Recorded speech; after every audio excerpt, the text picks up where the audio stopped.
Hello, hello. Good morning, good afternoon, good evening. February 14th. Wait, is today Tuesday already? Holy cow. Sorry, I'm a little bit late to the stream. Probably about 10 minutes late. Running behind today. And you're seeing my Wavelink software. You don't need to see that. What you need to see is the awesome tiger that we're working on. Excellent connection. I forgot to stop Google. Now it's stopped, and got to put my phone in airplane mode. So the only thing going through my internet right now is awesome goodness with drawing this awesome tiger. Having a lot of fun with it. Okay, where we left off, not yesterday, but the day before yesterday. Yesterday was Monday. I didn't have the stream on Monday. Don't like that kind of. And where we left off was working on this palm frond. Trying to get it to look as naturalistic as possible. Kind of failing horribly in a lot of ways on this palm frond, in my opinion. It still looks kind of odd in some ways. I think there's kind of some sizing, some drawing that's not really looking very good in my opinion. The good thing is that we have it all in one layer. And what I'll probably do, let me see where everything is. I'm going to back up a bit. What I'll probably do is go ahead and merge all of that together. I mean, I've saved, that's the one thing is all of these Krita documents, I save them every single day. So, if you want to take advantage of all the resources, right now we're up to 43. Today's day 43 of traditional and digital live. Yeah, if you want 43 days, actually there's 42 days that I've uploaded of resources. You could take advantage of that.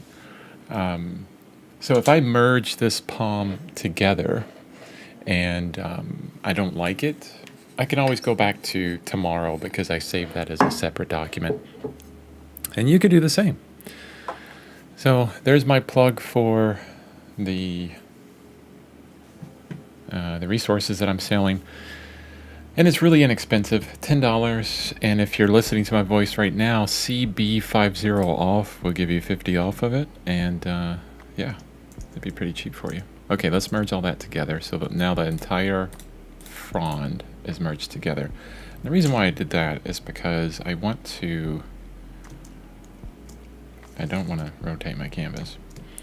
I want to change up the drawing a bit. And I think mainly for this palm frond here, it's too, how can I say it? It's too bulky, I think. I'm pretty sure I was going after one of these palm fronds that are actually on there, but we're going to remove it now. Now, always the question, what brush to use? What brush to use? I'm really enjoying the textural brushes by David Revoy, his newest brush set, which came out in January. There's Thinker. Good morning. Good morning. Thanks for joining me. And we're going to change up some of the drawing on this palm frond.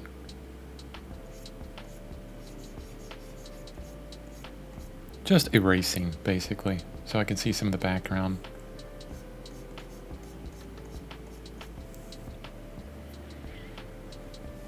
I mean, really what I could do is take the whole reference image I have and overlay it and then do a tracing. But, that kind of,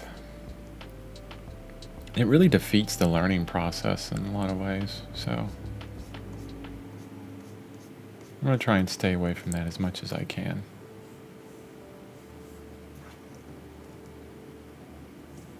Because what I'm seeing is a lot of these spaces within the palm fronds go a lot further up than what I have.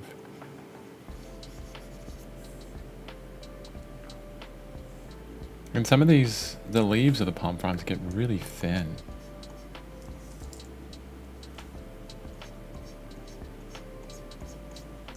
So we can do that.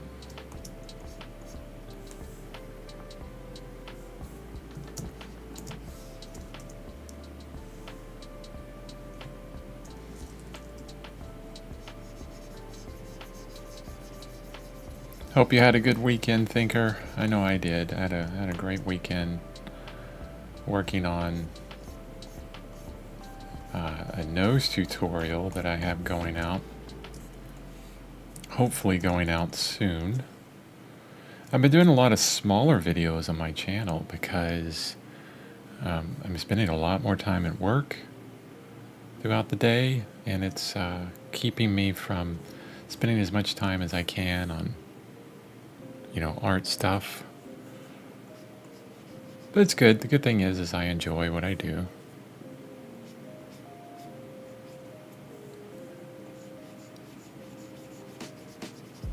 So you know, you make these kind of small trade-offs by doing smaller videos, doing what you can. I tend to always want to fall back to that. Okay, well, what can I do?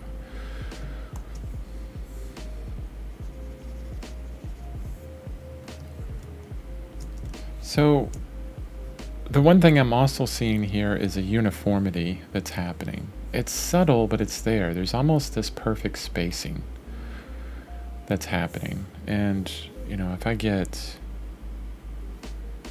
let's say this brush in a really bright green, you see that spacing? How very uniform it is? Now, I don't think we would see any, you know, that kind of uniformity in nature. I mean, you could. So we got space, space, close space, really big space. So it's not uniform at all. And this is the tendency of humans, is to, you know, make these spaces kind of all the same. We thrive on, you know, structure in a lot of ways. Structure that it does not, ooh, and what brush am I on? Okay. Structure that does not equate to reality, especially in nature.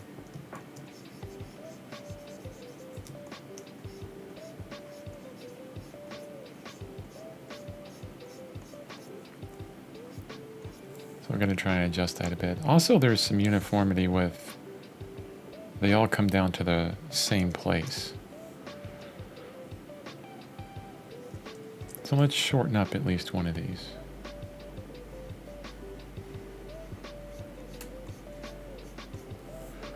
Would you mind if I download and play around with various things on your latest copy of your Krita? Oh, yeah, of course. I mean, that's why I put them there. You know what would be great is if you did like a bunch of work on it, right? And then you were like, hey, I redid your tiger for you. And then I look at it and I'm like, holy crap, that's so much better than what I did. I would love that. That'd be awesome. Of course, then you'd have to do the live streaming from then on. So hopefully you can commit to that. But no, that would be wonderful to see someone else that is taking, you know, what I've done, and then I could study what you've done and then learn from it, and that would be really cool. Yeah, by all means, pull them down, download them, adjust. Yeah, that's why I put them up there. I guess I should specifically, you know, say that. You know, they're there for you to play with. To make better, to make worse, to do something completely different with. Just have a lot of fun with it. Don't count on it. I don't know. Time and effort makes a lot of, you know, can do a lot. If anything, we can compare, you know. Have a bunch of people doing their own tigers, and then I show them off on the live stream. do some critiquing. That would be fun. I always enjoyed doing critiques. All right, I'm gonna pause just for a second because I made some tea right before this live stream, and I'm gonna pour it.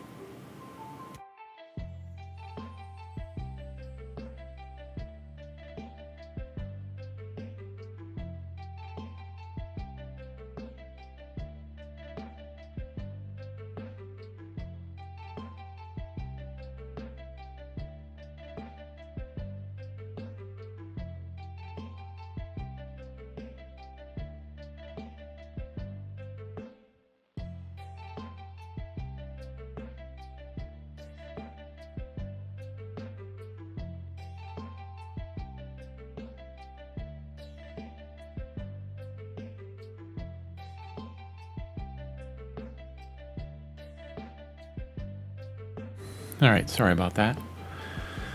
So what I do is I have a French press that's usually used for coffee, and I make up this. It's a really big French press. It's like 52 ounces French press. It's a huge thing. And I put, usually in the morning I have yerba mate tea because it provides some caffeine, but not so crazy where I get all jittery. Try to stay away from a lot of caffeine. So I brew it in my French press, and then I pour it into a thermos as well, and that keeps the other 40 ounces of tea warm until I have it. Oh, it's so good. So good. The tea is so important. I mean, for Minnie, it would be coffee, and that's totally cool. I used to drink lots of coffee.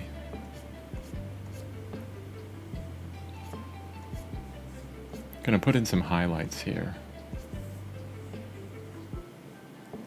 Trying the best as I can to just kind of copy from the palm frond that's there now. I believe it, it looks like that this palm frond is wet. Like it has some wetness to it. I like these kind of darker colors there too. It's more like a darkish grayish red thing.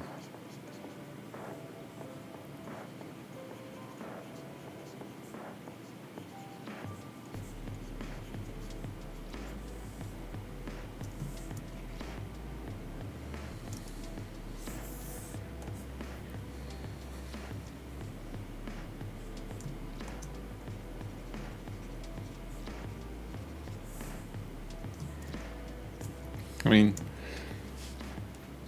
trying to judge how that looks kind of overall. Honestly, it looks a little fake, to tell you the truth. It doesn't look so natural as I would like it to be. The palm frond on the bottom looks much better as far as, reality is concerned. So, you know what I'm going to do? I'll bite the bullet on this one, for lack of a better analogy, I guess. And I'm going to photo bash this. And I can't even see most of this palm frond. I'm not sure how well this is going to work. Let's go up here, copy, paste. That way we have another one. I'm going to bring that down into this palm layer area.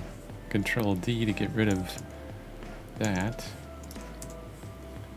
And then I can move this around. Let's change the opacity so I can see what's kind of below it. And definitely going to need to change the size of it. And the orientation.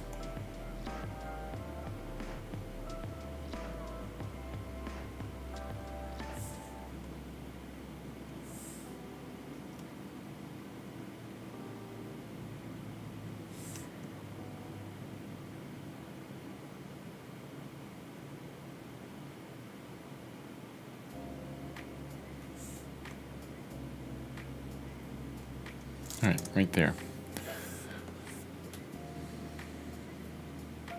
Yeah, let's just leave it like that. Perfect. Okay, here's what I'm gonna do. Thinker asks, have you spent as much time on other art as you have so far here? If so, have you sold any of those works and how much did you charge? Oh, wow.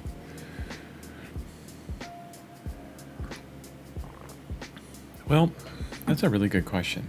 As far as digital is concerned, I don't think I've ever spent this much time on any digital work that I've done, to tell you the truth. I think I've definitely spent the most time here on this tiger painting. Definitely. Now, as far as all of my other works, and what I'm sorry, this is going to kind of derail what I'm doing right now, but I feel like I need to kind of look at my website to give, a better understanding. So here's my website, chrisbeaven.com. And if let's say I look at my paintings, because the last time I did drawings were a while ago. And honestly, I haven't updated this yet. I have a really big painting that I worked a long time on that's not on here. If I go to my daily art, you'll see, those are all the ears that I was doing. Noses, ears, eyes for the tutorials. Live stream with the mountain. Spent a lot of time on that. Forgot about that. This is the painting I'm talking about. So I don't have this up there yet. So this was AI influenced. Lots of fun. Starry Night. Although I'm changing up the name of it. And Standing on the Edge of the World, which I'm painting over. Actually, I just painted this entire thing over in gray. And the tiger is going to go on top of this in an oil painting. So I spent some time on this one. So that's actually a good example. Let me go back further. So I spent, I don't know, maybe 4 or 5 hours on this. It's heavily influenced by AI. A lot of this that was generated was AI. As you can see, it looks kind of wonky down there. But I pulled in multiple AI images, plus I got the image of the girl from a wedding photo, I think, like the back, and I redrew the entire figure, that kind of thing. I like the digital painting, and I thought I was gonna like the oil painting, but I didn't. So I spent some time on that, and then a lot of these ones I started out in AI, and then I did some quick changes digitally, and then not much. And then I really, lots of AI influence at this point. When was this? This was around in October. Yeah, September, October, I would say. Lots of AI influence. It's a great tool to use for, if you're using it as a tool for motivation and for idea generation, it's good. So I'm still AI influenced here. But then and this is probably why I stopped this painting, was, I look at ArtStation, like, I forgot the name of this artist here. Beautiful work. And I'm like, you know what? AI is not going to do that. AI is not going to come up with this stuff. Then looked at movies, drawing, painting from movies, started the live stream, and I was like, you know what? I don't need AI. I'm going to learn all this myself. And yeah, I haven't ever worked this long on one thing. Even, I probably spent 6 hours on this painting, which I did a time lapse of. As you can see, I got kind of tired of it, and I didn't really work the hands up as much as they could be on the digital sketch. And this is where we're at right now. I just uploaded the latest, and I may work on this painting as long as the tiger painting. So I'm starting a new landscape painting, and I'm calling it Our Epic Landscape, because I love these epic landscape shots. But I realized that, being in the Pacific Northwest, we have epic landscapes that I've taken photos of. with my cell phone, just snap a photo and oh my God, it's absolutely beautiful. And so I'm working that up. But no, I would say the Tiger is by far, I mean, look at it, starts here. As far as working it from digital, yes, the Tiger, okay? But if I go back further, so 1853, which is, it has nothing to do with a date, it's just the number of the work. Say it's work number 1853. I could not come up with a name for this guy. 26 sessions on this one. You can go back and see every single one. I'm not sure the time, the total time on all of that. Veiled, I don't think took that many sessions. 18. Faded, Curvature, Vulnerability 2, Vulnerability 3. This is the one in the show. That one took 16 sessions. How long those sessions are, I don't know. You'd have to look back at it. It's all there. My cat, these guys, all the crosses. Here you go, Patrick. 141 sessions. This is by far probably the painting that took me the longest. From January 21st, 2020 to... wow. Like a year on that. Over a year. There's a lot of things that are going on in between all of that. So it was work on Patrick, then put it back for a while, then work on Patrick. But 141 sessions, a lot of those sessions were half an hour each. I'll have to check that date. That seems kind of ridiculous that it's that long. Maybe it is. I mean, 141 sessions, that's a bunch. Patty is very detailed, 125 sessions there. So yeah, then the next question, I would say as far as oil painting, Patrick, Patty, maybe Who Is This is taking the longest, maybe the living room. You can just look at the sessions, like 50 sessions on that one, 84 sessions on this one. Yeah, I ridiculously log everything. These guys were quick, these small paintings. Yeah, that didn't take very long. Now, the second question you asked, if so, have you sold any of those works and how much did you charge? It's always a good question that I see all the time. It's like, how much do you sell things for? And really, it's all over the place. I have this one, Vulnerability 3 is up in the gallery still, and it's for sale for $1,000. It's a 20 by 30 painting. And it hasn't really sold yet.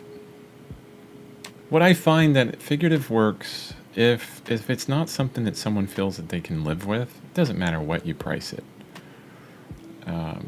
It's just not going to sell, right? Landscape paintings, still lifes. So this still life is sold. I can't remember what I sold that one for. Someone bought that because it was in a different show. Landscapes and still lifes. I believe the Satsuma still lifes sold as well because people can live with this. You can put it in your kitchen, and they're easy to sell. Even I think A Different Approach. I can't remember. I think that sold too. Containers sold. Or no, it didn't sell because I had it here. This is incorrect. I need to remove those. Thai Tea was one of my most favorite paintings that I did. So this one sold. I can't remember what I sold it for. Very inexpensive. These are small paintings. They're like 8 by 10. I think 150. Maybe 100 or $150. That's it. Not a lot. I used to sell works on dailypaintworks.com, and it would be around that same price, 100, 150, smaller paintings, and they would go pretty good. I mean, I would make a pretty good amount of money for them. Just got away from the landscapes and the still life to do figurative works. I feel like these landscapes here, these kind of epic looking landscape influenced by AI could sell, but I haven't put them up anywhere. This one's really small. I mean, this could sell really well. It's that's not 7 by 7. That's 5 by 7. I need to fix that. Yeah, but self-portrait of yourself, it's not going to sell. No one's going to buy that. Maybe when I get really famous, then they're going to go, "Ooh, I own his self-portrait. That would be cool." What I used to do, and sorry, I'm going deep into this. If I go way back in my daily art, so I could go to page 4. Let's just go to like page 20. What I used to do, probably even before that, let's say 23. Here we go. All these little still lifes I'm doing, a lot of these have sold already. There's the Thai tea painting. I would keep track of, well, I've kept track of how much time I've spent on every painting I've done. These have all sold. And I would say, okay, what is my time worth? Per hour, what I want to get paid. Maybe I spend like an hour and a half on something. So $10 an hour sounds good to me. So I would put, $10 on that. And then I would also charge like a quarter or 50 cents per square inch. So I would get this really technical kind of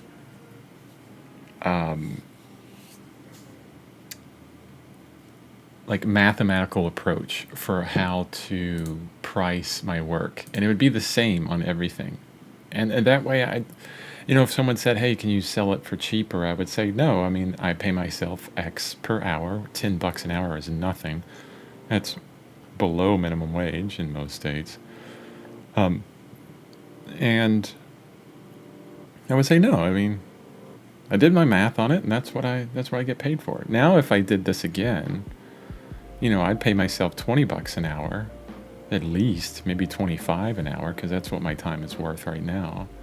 And then I would still do the quarter or 50 cents per inch, and then add those together, because that would equal out your materials in most cases, right?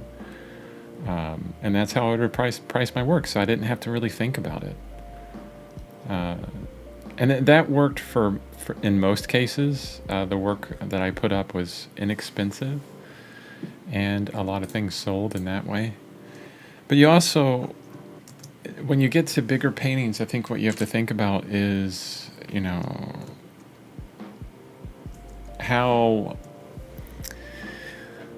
am I going to say this? Not really how much you want to make for it or how much it's going to sell for, but kind of along the lines of, well, a little bit of what I said, like the whole mathematical thing. But at the same time, what is the, where are you showing it? What is your audience like? These kind of things. And I think that's important. For example, if you're in college and you're making some digital works that take you an hour or two each, and you're selling to college students, if you put hundreds of dollars on that, good luck. It's not going to sell. It's college students. College students don't have that kind of money.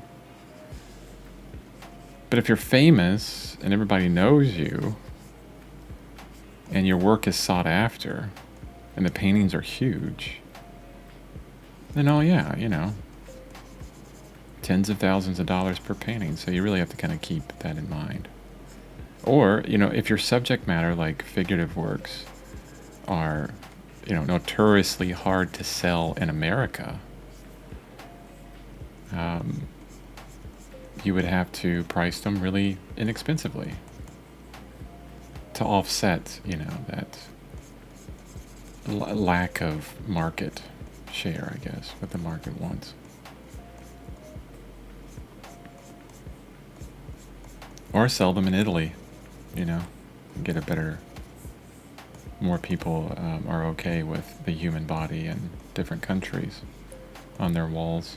Especially in some place like Italy. You see it all the time. Yeah, these master works by Michelangelo and,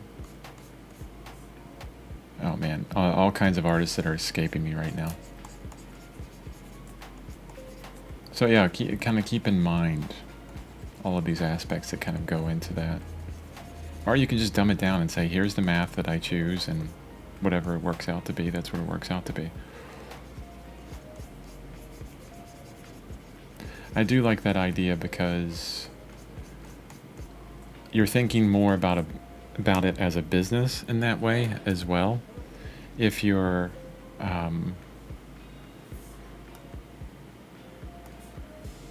if you're just putting kind of this mathematical approach to it,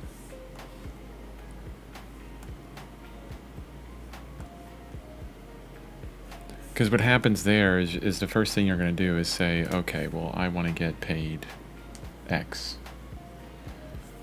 And that is definitely a business approach. Okay, I moved that palm frond. Hopefully I answered your question, thinker, but I moved that palm frond over here.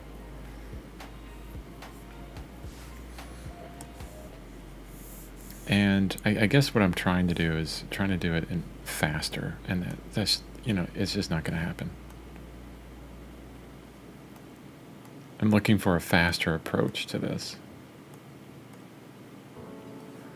Yeah, and it's just not going to happen. I need to just work it up a little bit at a time. But I'm going to stay on, I'm going to stay on that first layer, the layer that, our palm frond that we worked on. And I'm really going to kind of tear it up, honestly. It's hard for me to see where it begins and the other one ends.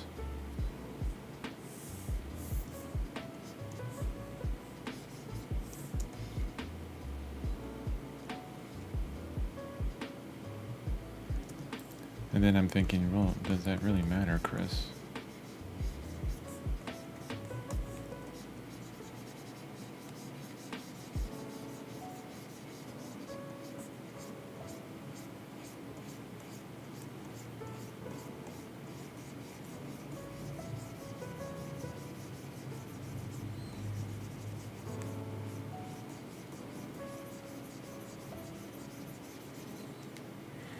So what I'm really doing here is I'm just erasing a little bit at a time,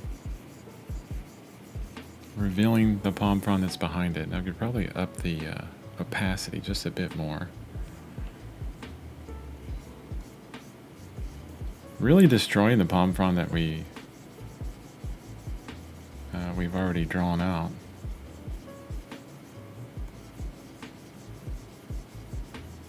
But leaving some kind of essence of it there in some way.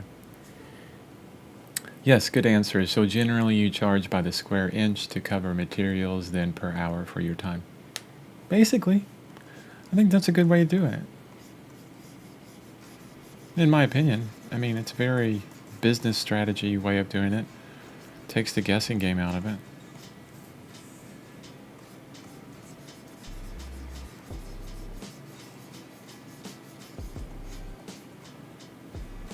I do think your audience has to play some role, knowing your audience.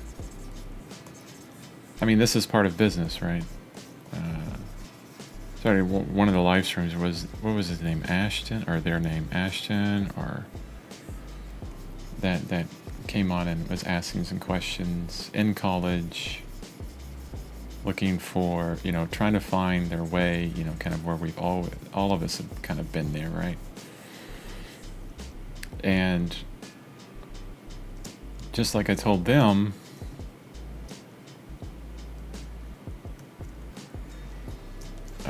take some business classes if you're an artist. Read some books on business. Actually, I would maybe stay away from the classes because you have to be careful. I mean, are the teachers going to be teaching you like business techniques that are like way outdated, right? Not sure about that. See, I'm a little jaded as far as universities and school is concerned. So take that, some of my comments on school, take with a grain of salt. I think especially for artists, really making that determination of, should I go to school or not? Do I really need college for a BFA.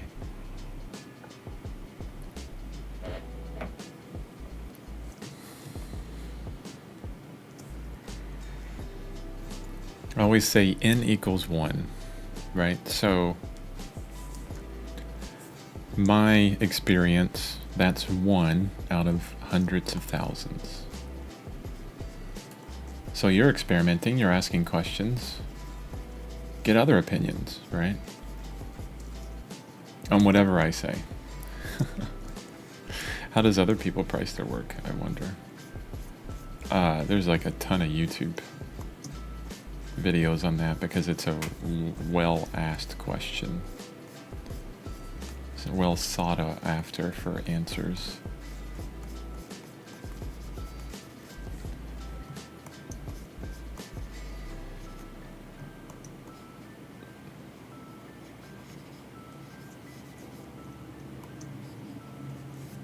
Yeah, I'm totally photo bashing the crap out of this. Holy cow. And it looks good, I have to say. We achieved, like, I really achieved this kind of natural look that I wanted with this palm frond that I didn't have before. And it's all these kind of like variation in color and stuff. It looks a bit blurry though. That's the only thing. It looks blurry because I've blown up an image to a size that it shouldn't be. So I'm going to be on this top layer and I'm going to do some work to it. I'm going to influence it as much as I can and keep the essence of the photo that we just pulled out, the photo bashed photo. I wonder who came up with the name photo bashed.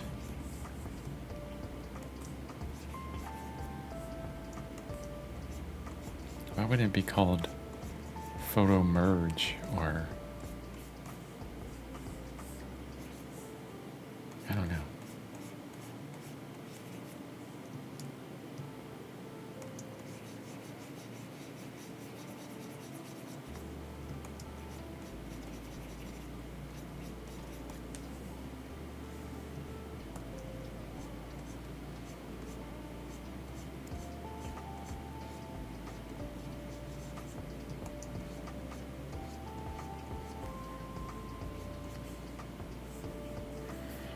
I'm actually going to change my brush because I feel like the textural brush I'm using is getting too close to the hair texture of the tiger. I do want some texture, like this brush here is a very, very smooth brush, and I don't want that.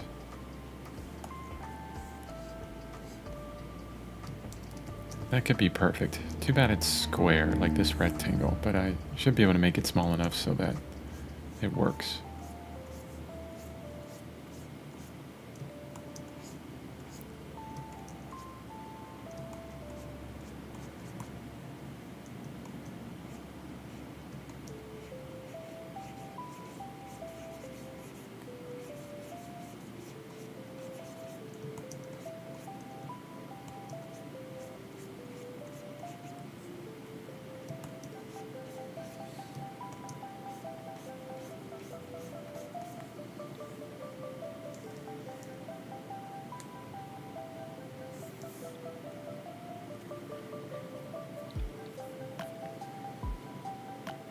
Yeah, I'm gonna merge these together as well. Control E if you ever want to merge. The reason why is so I can erase a little bit easier. I don't have to erase multiple layers at once. I bet you there's a setting though in Krita where you can erase on subsequent layers all at the same time. Maybe you just select all those layers and start erasing from it. I don't know. But we have all the information here that I need. I'm just trying to make these pixels less blurry. What I'm going to do is I'm going to switch brushes completely. I think this is the brush that I was using most of all.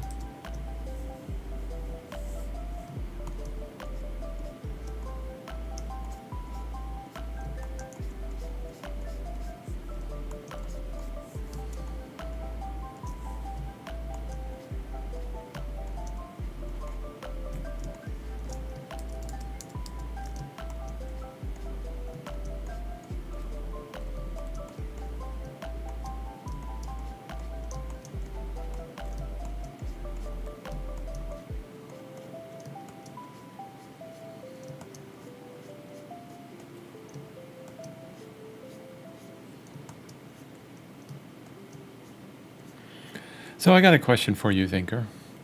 Why are you asking about selling work? Are you thinking about selling some of your work?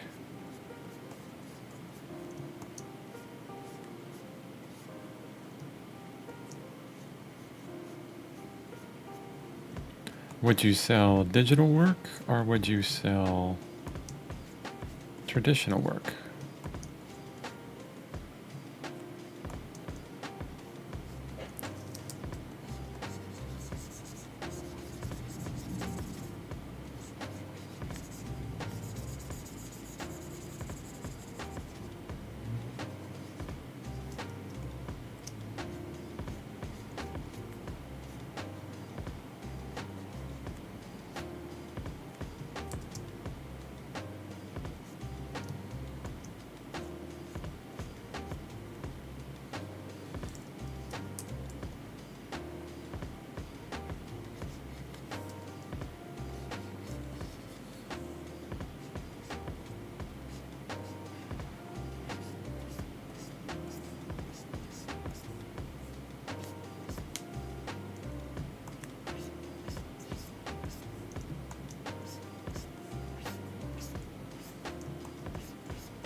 So one thing I'm thinking about here is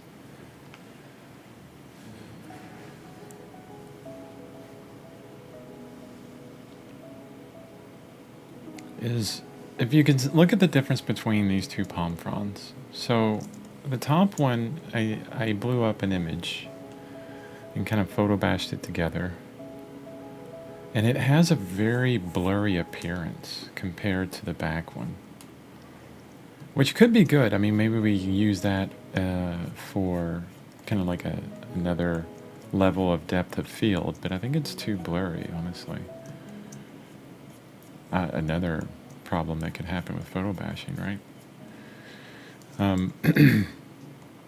But why? Why does it look blurry? Can we describe? I think that frond is looking pretty good. Maybe the overvalue is too high compared to the tiger. Yeah, thank you for that. Probably right. But I'm interested in this idea of what we see and the ability to define it. Because within the ability to define it, that's where control lies. That's where skill happens. If you can define why this looks blurry and that one doesn't, like specifically, then you have the ability to adjust. You have the ability to say, oh, okay, well, it looks this way because X, and if I do Y, I can change that.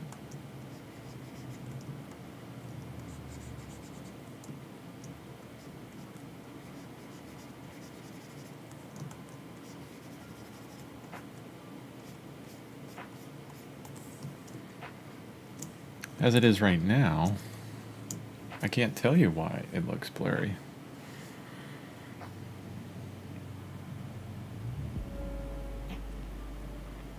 I sharpened up the edges, but it's mainly the texture that has the issues. Before I change the overall value, I'm going to come back up here and grab a very dark color. And actually, I'm going to go back to that David Roy brush. These are all glazing brushes. And I'm going to glaze a darker value over this area. I'm trying to push this edge back. I always wanted to push this side of the palm frond back.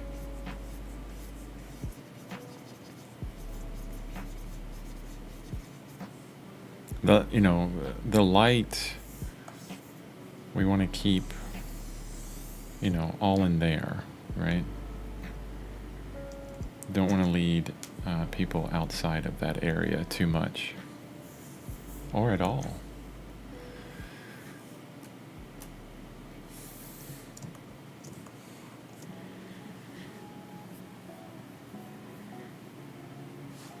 So why is that question important of why is it blurry? Because when you look at what I'm doing here and you say, oh, well, heck, that palm frond looks so much better because Chris photo bashed it than what he was drawing before. So, why would I even try and do it without photo bashing, right? I'll just photo bash it, make things easier on me, and get to the end result. I mean, yeah, you could do that, definitely.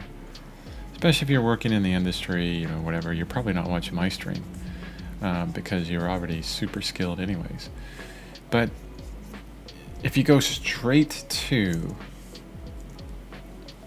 these kind of techniques, you'll lose that ability to really make decisions. The decisions that are what would make you, the best artist possible. The skill to be able to say, oh, well, that's blurry because of this, and if I just make a few changes this way, it'll look better. Maybe pushing the overall value down, then add a little highlight to the back, bring back. Yeah, I would agree. I keep messing with it. I was gonna go into a Control U setting. Actually, I'm gonna do Control L. A lot of times I like levels better. They take a little bit longer to load, but levels give you a bit more granular control to things. Like right in these midtones is probably what I want to darken up. Oop, wrong way. So let's go back to where it was before. Oh geez, can you not Control Z within here? I guess not.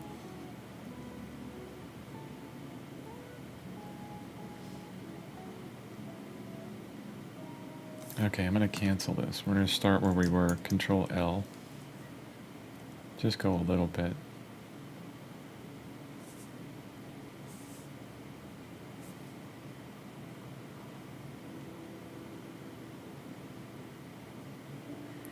So these sliders down here are really great because the output levels versus the input levels, you can really change, your midtones, your highlights, and your darks with the input levels. But with the output levels here, you can compress. So you can say that I don't want the darkest dark to go that dark. And it'll lighten everything up. It'll kind of do a calculation between the two, right? And as I was doing that, I see that there's a bit of the palm frond down there that's showing through that I need to get rid of. And as I'm doing this, and I was thinking about this last night, I'm thinking about cutting out that whole palm frond down there as well. There's no way I would kind of go all the way through, so I'm going to have to come up with something different.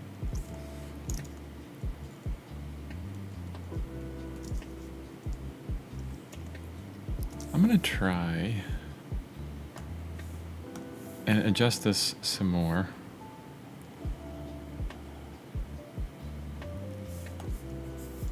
This is a kind of a smudging brush.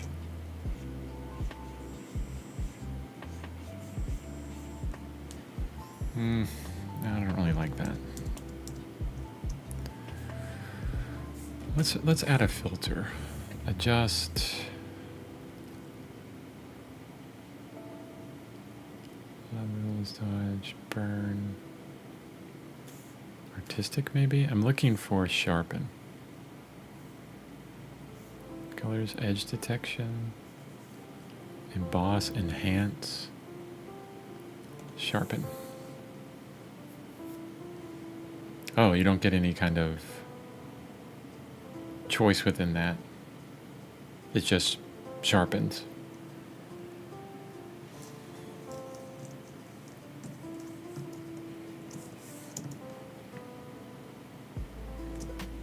And that kind of, doing that, it gives you a really good indication of why it looks different. It's the texture.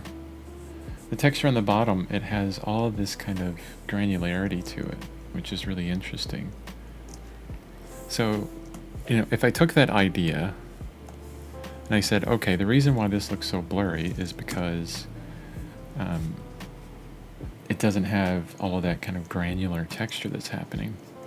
We could go in and add all that granular texture in a very detailed way. And really bump up the opacity on this brush. Maybe too much.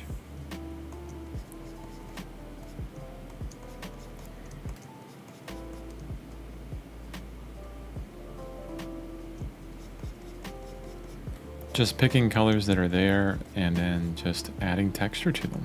That's what I'm doing right now. I'm going to do this one leaf and then pull out and see what it's like. I love working this way. It's kind of weird. Well, it's not weird. Yeah, okay, it is weird. I like being weird, okay? Because it's me.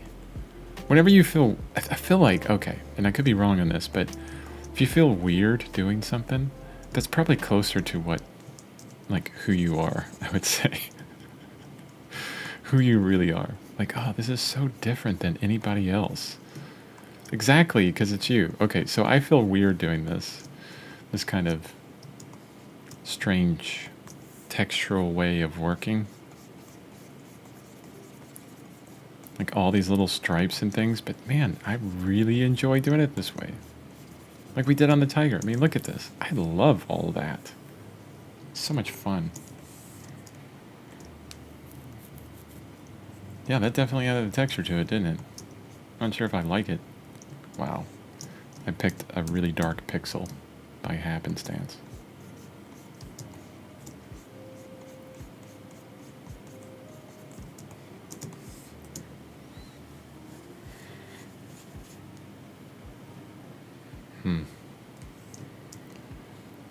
I'm not so sure that I'm liking this a lot.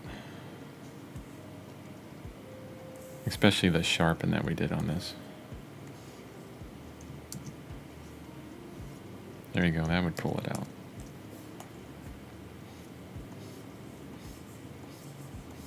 Or I could look for a wet brush, this brush here. Watch this. It's like, holy cow, that moves everything around. It just takes what's on the canvas there and just kind of moves it, but it's moving it too much. Let's hit W to reset it. And then I think, yeah, that's probably in strength. It's very linear. Let's cut it way down. Nope, that didn't do it.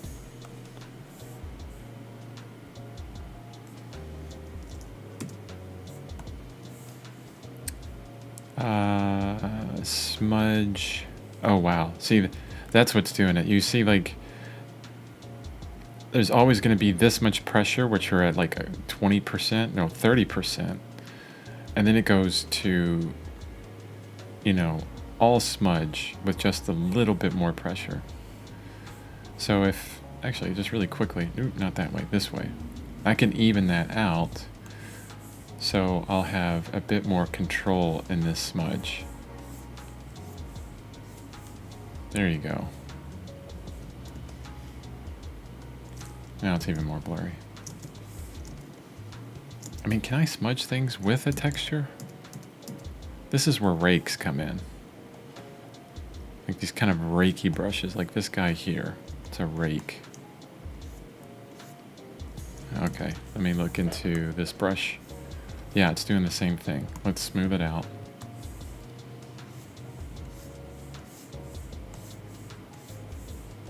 There we go.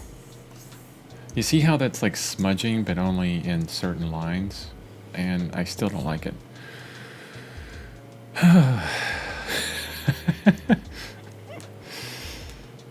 Here you go. We can just say to heck with it, and we'll use a brush like that. Perfect. Perfect. Oh my goodness, look at that. Let's just do the whole background like this. Wow. Alright, I'm gonna go back to what I enjoy.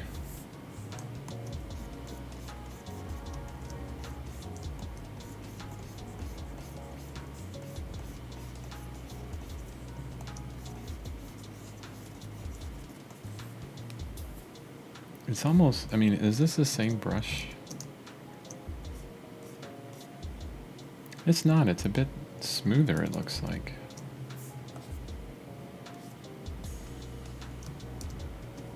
I'm trying to figure out what brush I use to make this palm frond down here because I like the texture on that. Sorry everyone for...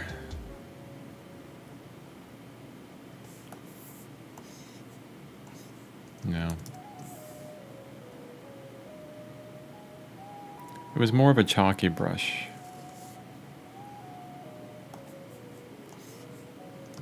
Not that one. Paint, paint, paint.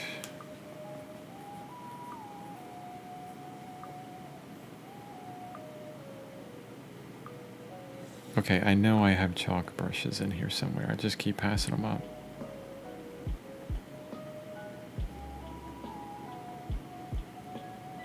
Or maybe I had them in here. Oh, here they are. Wow, that's a blurry texture. I think that might be it.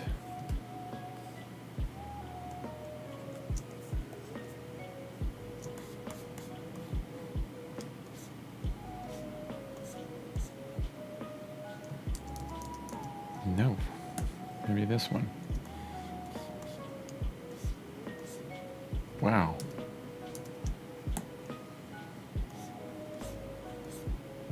Ooh, getting close.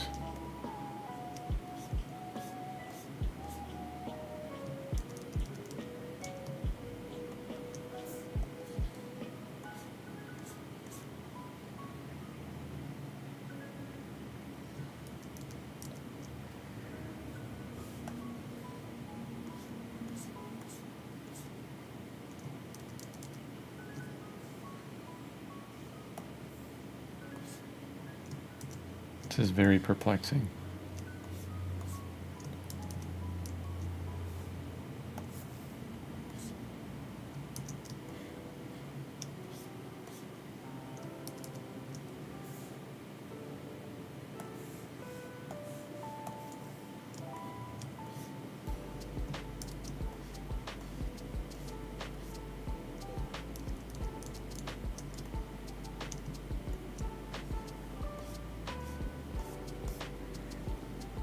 Yeah, that one's going to be close enough. What I can do is I can go into the pattern options. Okay, random offset is there. Contrast. Can't really tell on the scratch pad.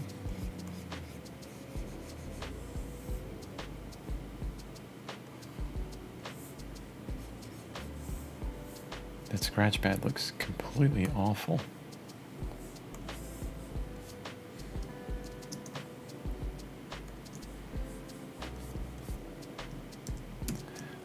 This is a very undirected stream with not a lot going on. Part of the art game. So I see this texture in the brush that I used maybe weeks ago, it seems like. And I can't figure out where I got it from.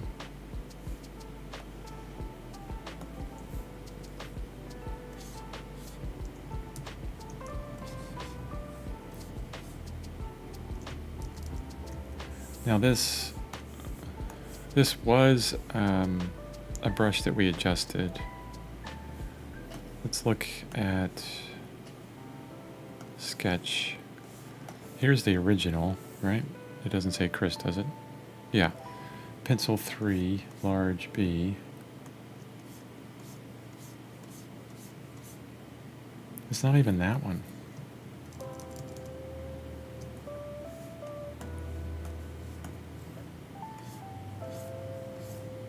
Oh, is it the one we created? This is the one that I created forever ago.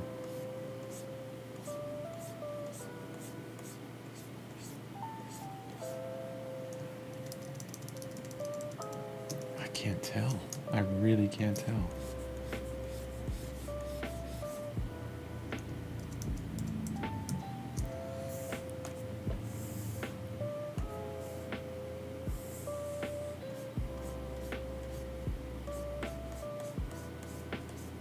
Yeah, let's go with this one. I'm wasting too much time. All of that so I could try and get more texture into this palm frond because it's looking really blurry. The problem we discovered with photo bashing is if you don't have the right photos and if you try and blow it up a lot, you're going to get this weird blurry look and it's not going to look like you painted it at all.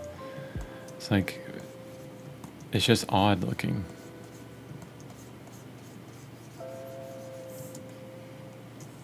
You can see the difference. You know, you got clarity in this one down below, but not so much here.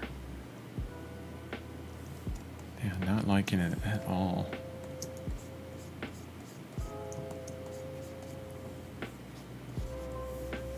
It didn't help that I added a texture filter on top of it that I don't think is working so well.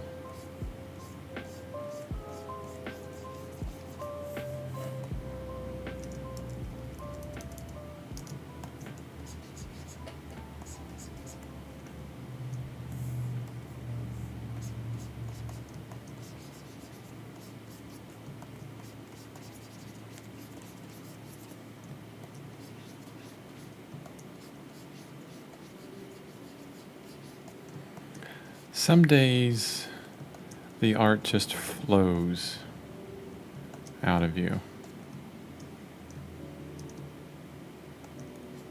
Some days it seems so easy and you feel good about your skill level, you feel good about what you're able to do, what you're able to accomplish. And then there are days when it seems like there's nothing that you can do that's going to work.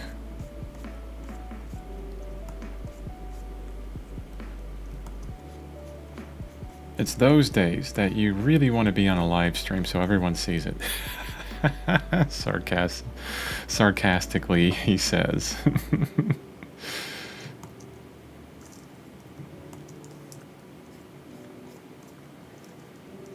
I think it's good though.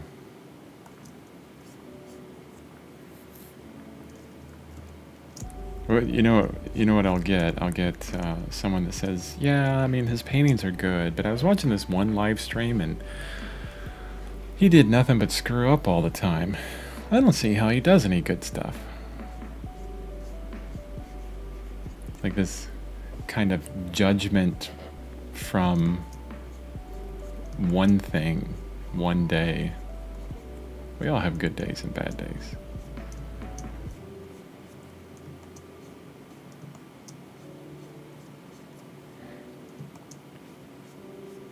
We all do stupid stuff, right?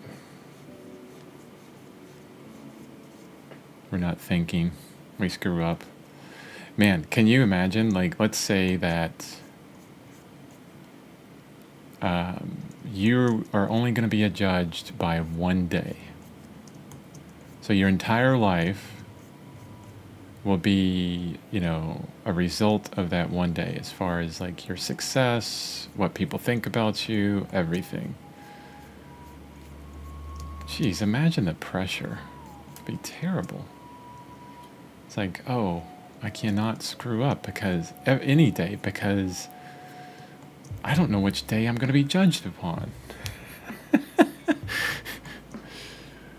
My approach to that would be this. To heck with it. Go ahead, judge me all you want. I don't care.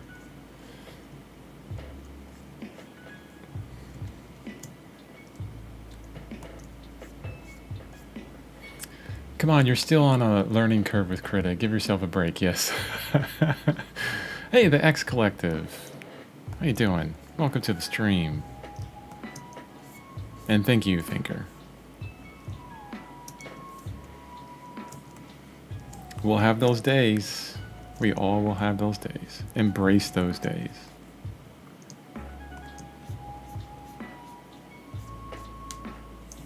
You know, it'd be great.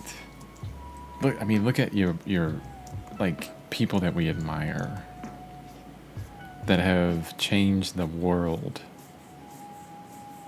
and then look at their faults, and you're like, whoa, they are human. They're just like me.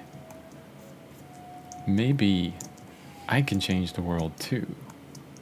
Because if they screw up like me, maybe I can be like them on their best days. Yeah. Let's look at it that way. I'm still waiting for those best days. Keep watching, guys. One day it'll happen. One day.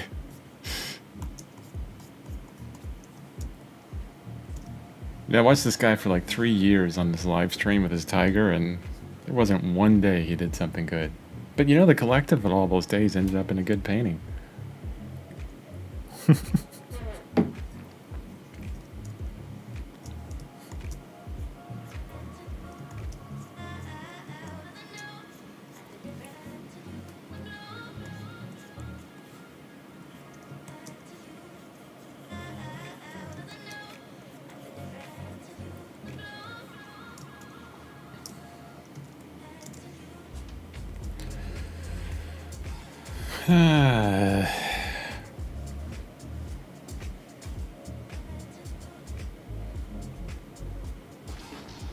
Here's what I want to do. Control U. I'm going to bring some saturation down on that. It's a little bit too saturated for me. Let's go too far and then bump it back. Yeah, there. Oh yeah, crossing fingers, LOL.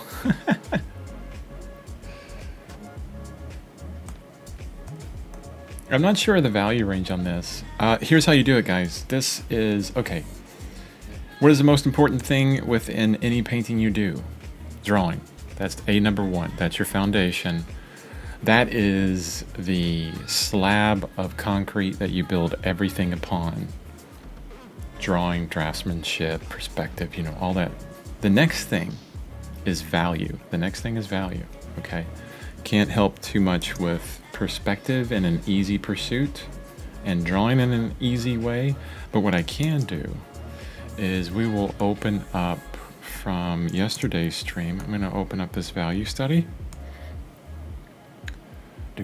Or not yesterday, day before yesterday. Okay. And here's what I'm going to do. Control A, Control Shift C to copy every single layer, and then Control V. Bam, look at all that light just popped in. And then Control U, and then drop that saturation slider down to nothing. Okay? And what we can do within this, you know, you have a separate thing open. You could probably do this in Krita. There's probably some kind of adjustment layer that you can add in that you could turn on and off. But honestly, I don't know how to do that. I wonder, is there anything on this layer? Okay, there's nothing on this layer. What if I do this? What if I do a Control U here and just drop all the saturation down? Yeah, it's just going to be for that layer. It's not going to cascade through everything. Multi-frame? No. Default, use latest presets. XML.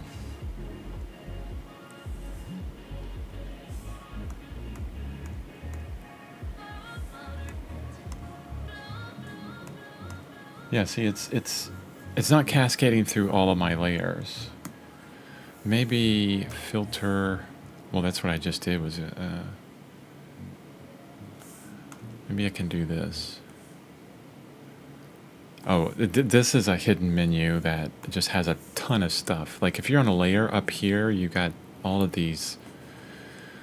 You know, you have normal, color dodge, burn. You know, all this kind of stuff. Multiply. I don't think this would affect any other layers though.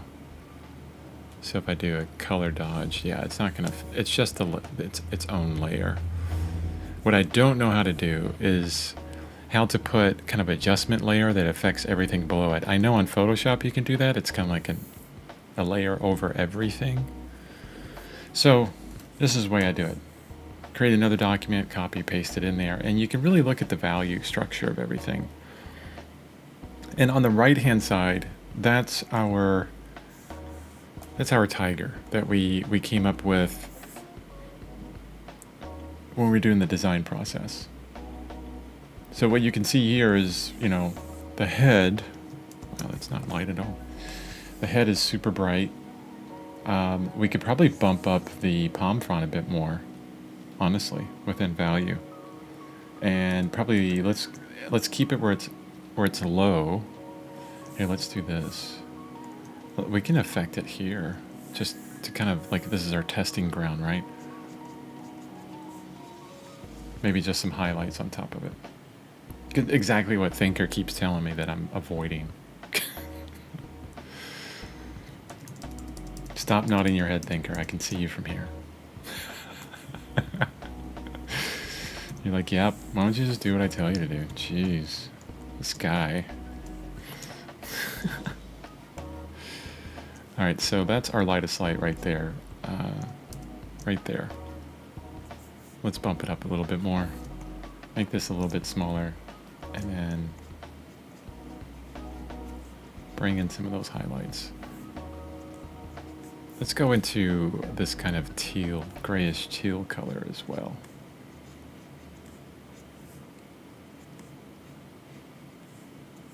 Maybe not so much. Maybe a warmer green. Don't want to do them everywhere. That's looking kind of odd. Don't like it, don't like it, don't like it. Why is it looking odd? Is because it doesn't match the texture of everything that's already there. That's the problem with it. We need a brush that has somewhat similar texture.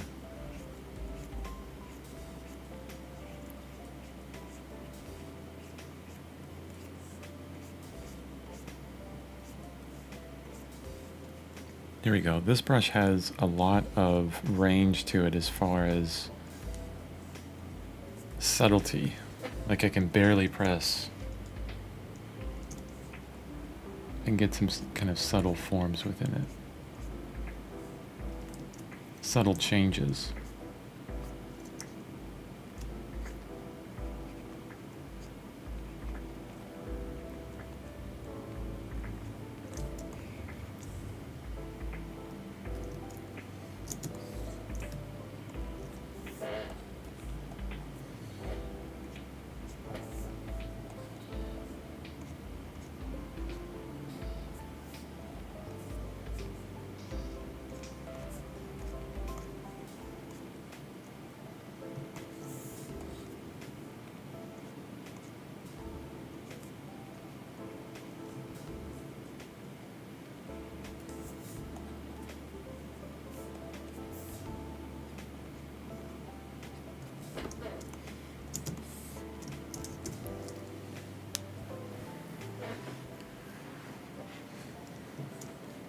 Okay, that's helping. Definitely.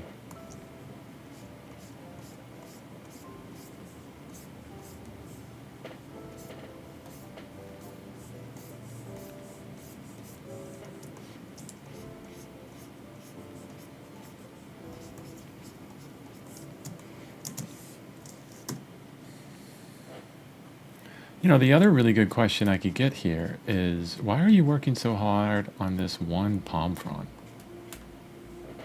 Why is that so important? Doesn't look like it does a lot.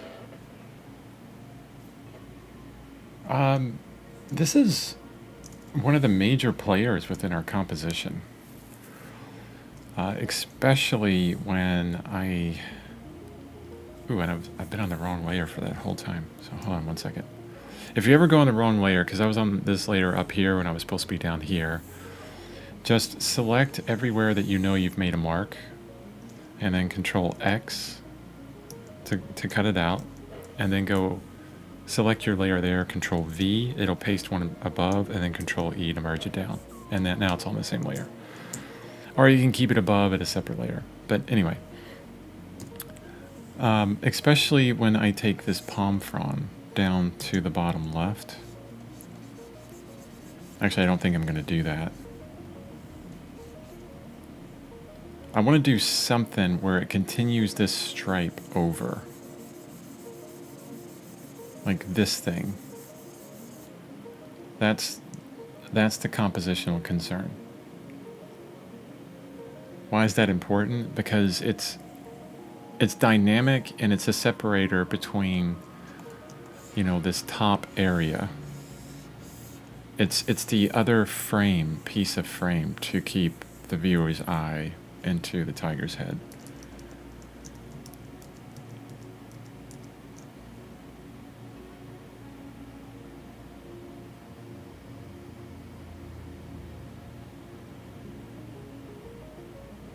And what I'm thinking about is, how do I continue that down and make it look natural? And how much do we need down here?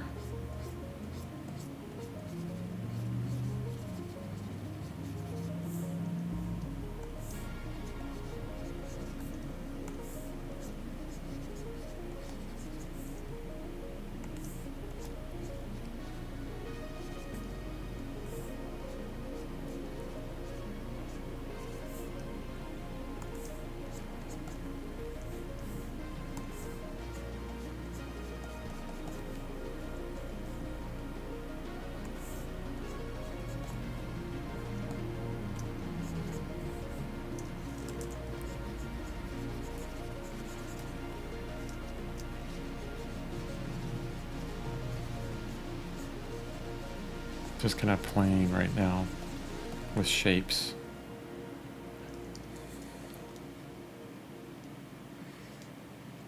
See how it looks really unnatural? Like, you know, you could definitely think that that palm frond on the right doesn't continue down that far. And it really doesn't. It doesn't look like it would ever reach that far.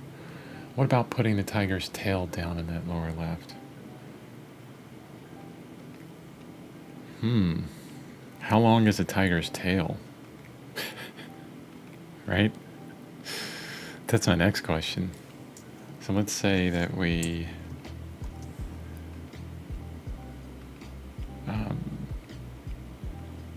let's think about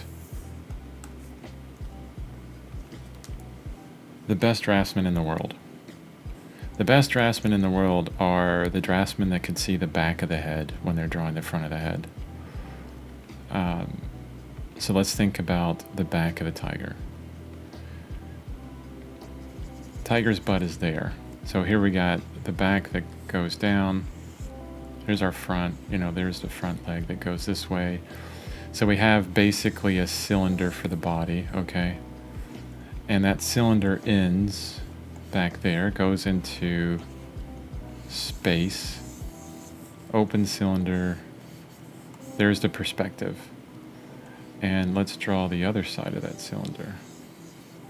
So the tail would probably be about right there, okay? Looking at the back of the cylinder, or looking through to the back of the cylinder. And boy, how long is a tiger's tail? Because if I did that, let's say that the tail begins here. And I think their tails are really thick. They would come out that way. And we'd have this tail that kind of goes back there in some way.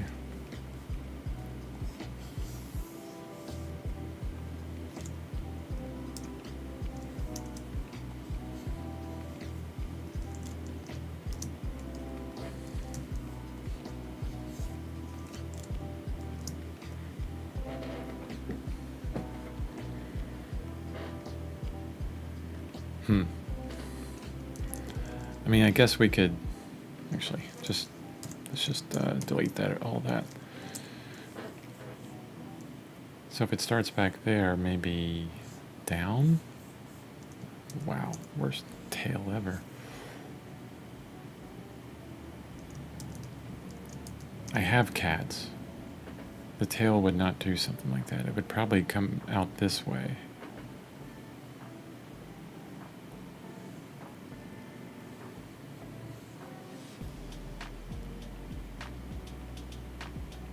I don't think you would be able to see the tail that much. Unless this was a female tiger in heat, then the tail would kind of like crook off to the left.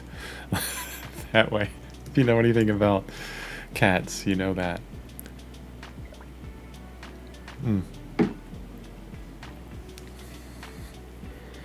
You do bring up another point, though.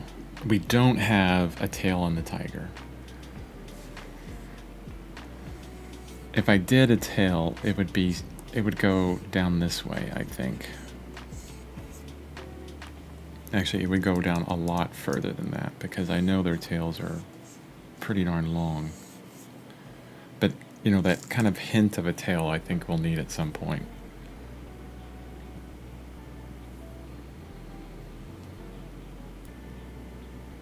Okay, here's what I'm going to do. I'm going to open up our jungle reference again.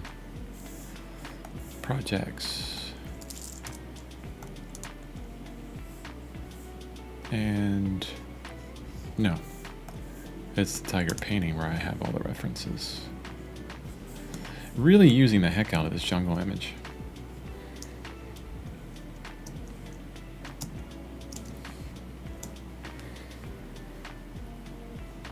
So I'm looking for palm fronds that kind of, you know, like this one right here. On a brush that you guys can't see at all. So this palm frond right here, we could flip, so transform horizontally, and this shape comes up. You do need an element in the Lord, yes, we definitely do.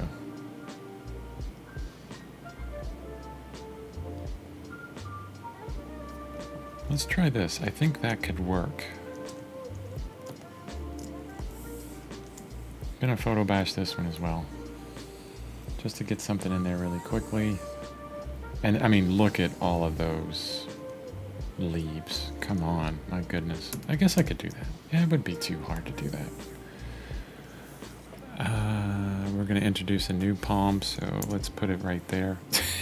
It's a little tiny image. Oh, jeez. So you know what's going to happen. We've already experienced this. As soon as I blow this up, it's going to be very pixelated. It doesn't take much for it to get there either.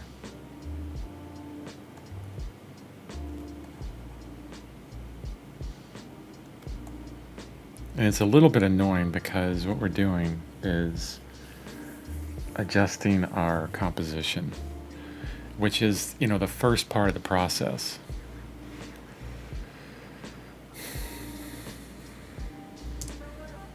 It's a very dangerous place to do this. Or not dangerous, but and it's not the best time within, you know, the life of the painting to actually get into it.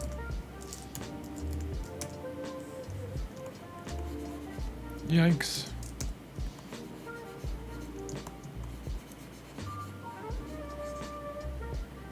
Okay, I've hit E like 50 times.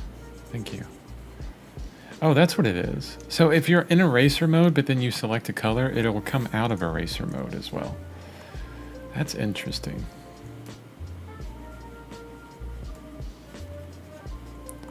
Just gonna clean this up a little bit to see if this is even going to work at all.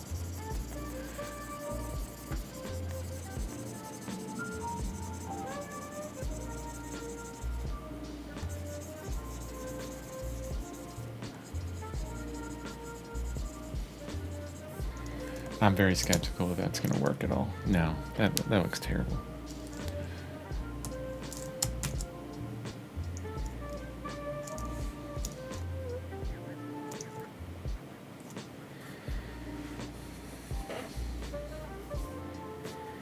I want to go with our original idea, honestly. Shift delete, thank you, go away. Wow, really? Is the palm frond that big? I must have something else drawn in there somewhere.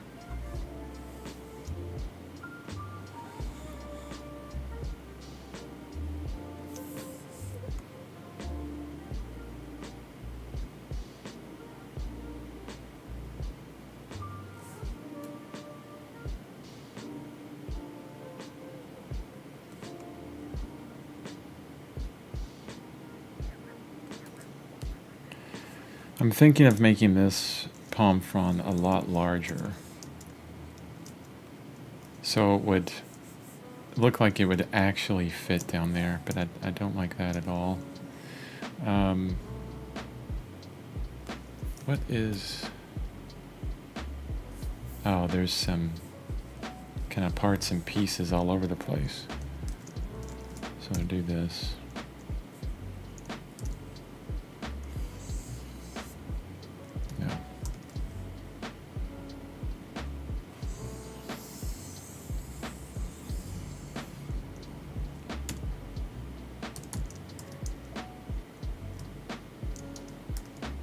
There we go. I have a better control over it.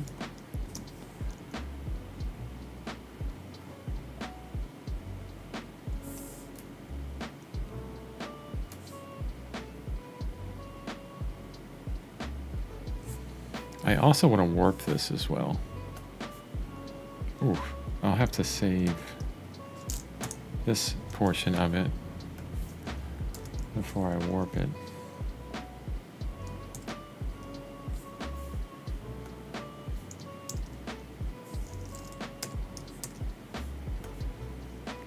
Sometimes when you hit Control T, it just doesn't work.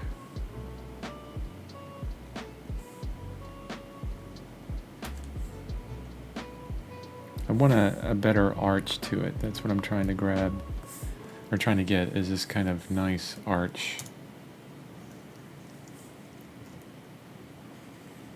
And make it large enough so it looks authentic. Like you could tell that that it would go behind the tiger and show on their other side. So let's insert a new layer. Let's grab some of this color. And if we continue that arch, it would end up right around here, I believe. So right around there. Where's the gesture?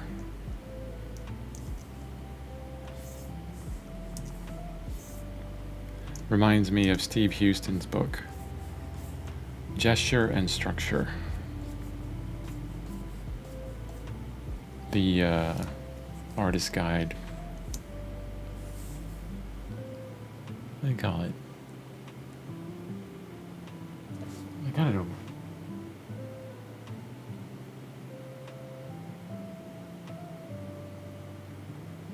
Oh, figure drawing for the artist. That's what it is. Sorry, I had to look at the book.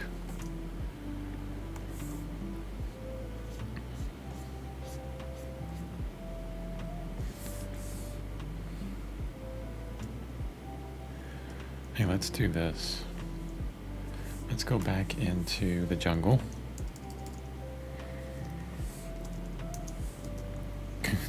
As soon as I said that, I have this recollection of Guns N' Roses.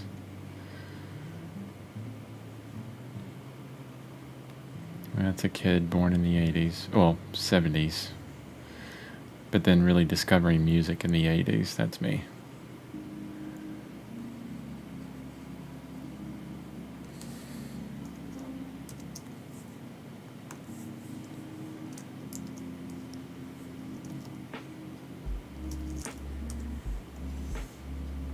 Okay.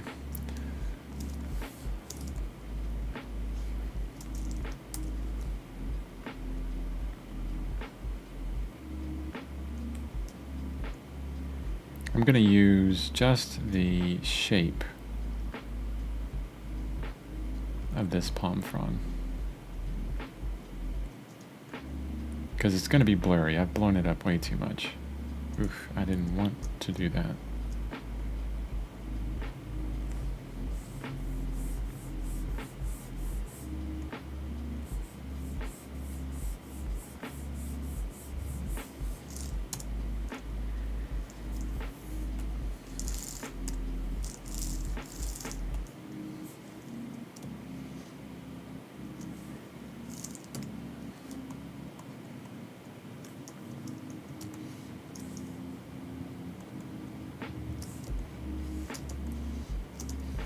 Going way past my time.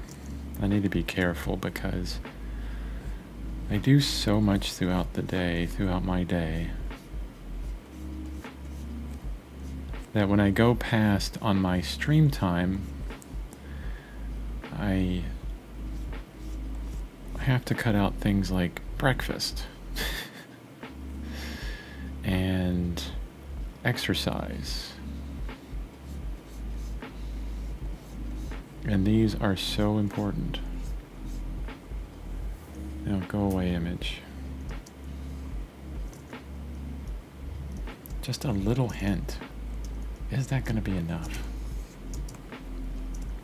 Will he pull it off, folks? Will he'll be able to achieve the original composition with this small hint of color of the pond frond? Stay tuned next live stream for the tiger painting.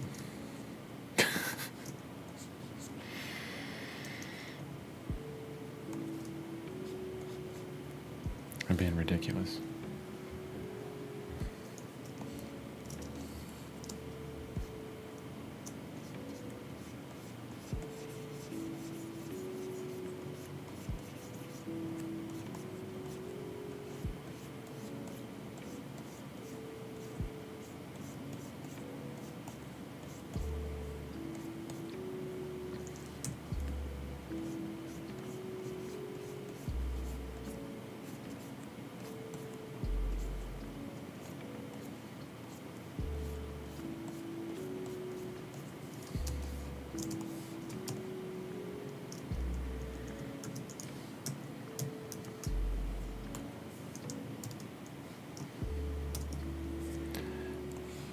What's nice about that, if you know the keystrokes, boy, you can get it into this value study really quickly.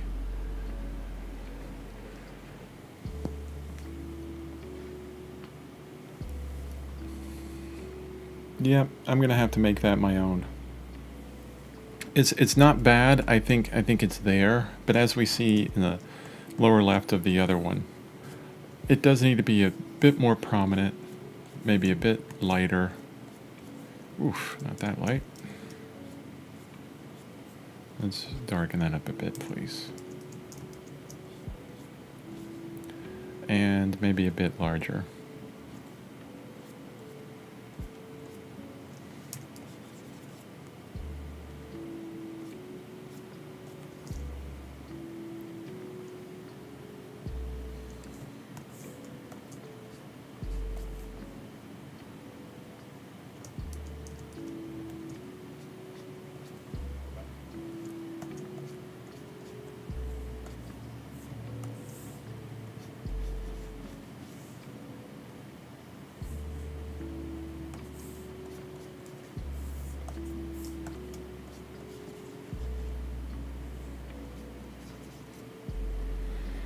The whole background is lighter too. Yeah, it is.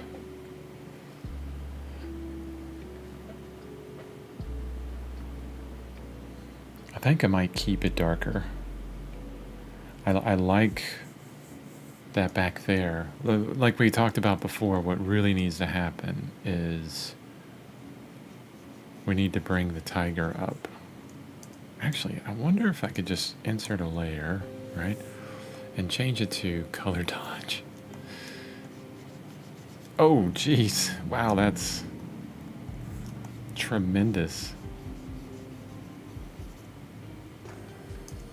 Okay, instead of color dodge, maybe lighten.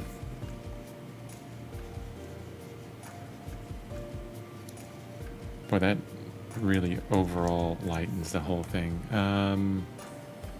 Luminosity? Too much.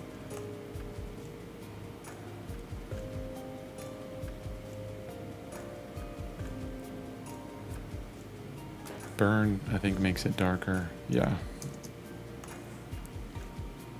Overlay?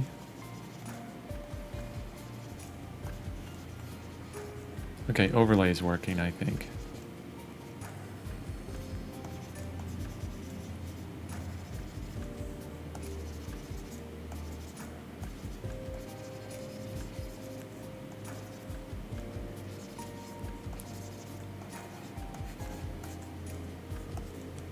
Man, I am really happy with what I've been able to accomplish within this tiger's head. Too dark on the, or too light on the nose.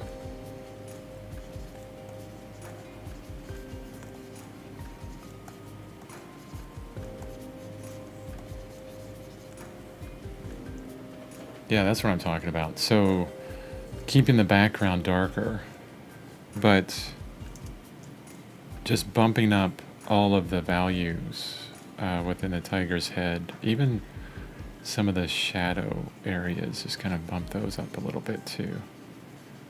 Just a little bit. I want to keep that super high contrast, that ridiculously high contrast, I think is good. And then some on the legs, on the front of the body, a little bit further down.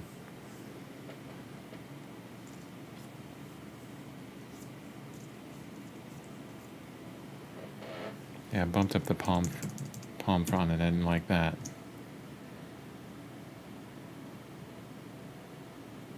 I love that contrast. Actually, I really love the idea of this layer providing this overlay layer, giving me an easy way to just adjust in subtle ways all these values. Isn't that just fantastic?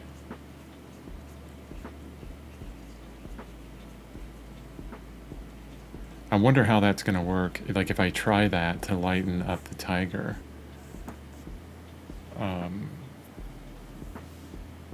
In the colored area, like, or, well, in the current version where it's lots of color. What's your opinion, thinker? How does that look? As far as, you know, after I've lightened up the tiger's head, you know, versus the background.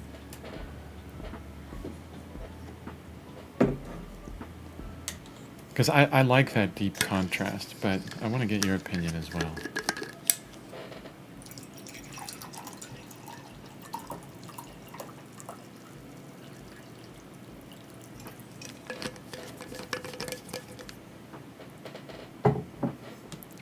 I could even, I mean, if we want to match what we have over there, which is a bit different because we didn't have that crazy mane, I could lighten up the chest of the tiger a bit. Actually, let's erase it there.